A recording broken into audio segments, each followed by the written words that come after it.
न्याय मंत्री संध्या का समय था। चारों ओर अंधकार फैल चुका था। ऐसे में किसी ने घर का दरवाजा खटखटाया। बाहर से आवाज आई, एक परदेसी।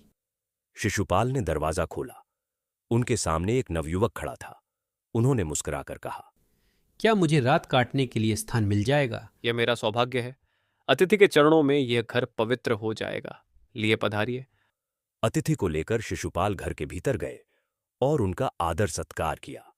यह देख परदेशी मुग्ध हो गया। भोजन आदि से निपटकर दोनों बातें करने लगे। बात उस समय की देश की व्यवस्था पर हो रही थी। शिशुपाल ने कहा, आजकल बड़ा अन्याय हो रहा है। अवसर मिले तो दिखा दो कि न्याय किसे कहते हैं। परदेशी इस बात से सहमत न था। वह बोला, दोष निकलना आसान है, परंतु कुछ करके दिखाना कठिन है। तो आप अवसर चाहते हैं? शिशुपाल बोले, हाँ, अवसर चाहता हूं, फिर कोई अन्य नहीं होगा, बिल्कुल नहीं। कोई अपराधी दंड से ना बचेगा, कदापि नहीं।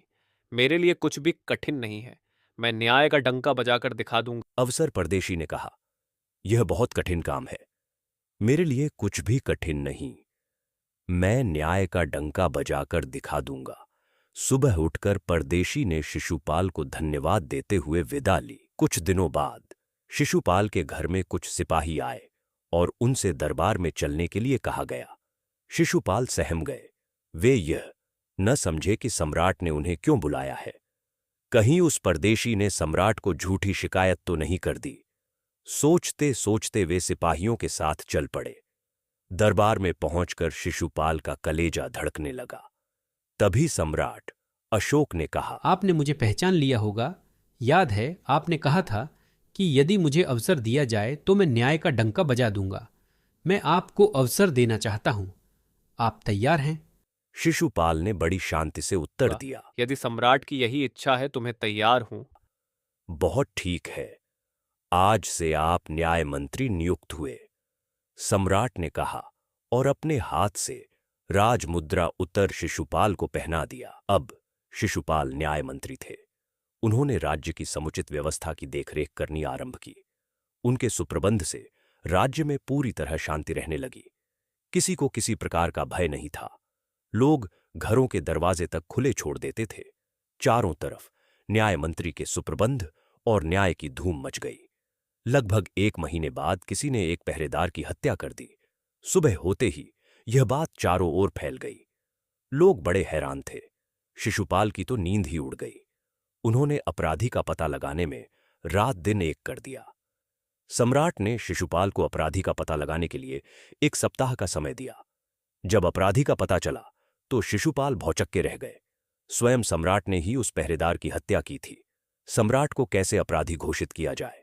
पर न्याय की दृष्टि में सम्राट और साधारण व्यक्ति में कोई अंतर नहीं होता। शिशुपाल ने अपना कर्तव्य निश्चित कर लिया। शिशुपाल शांत भाव से दरबार में आए। सम्राट अशोक सिंहासन पर बैठे हुए थे।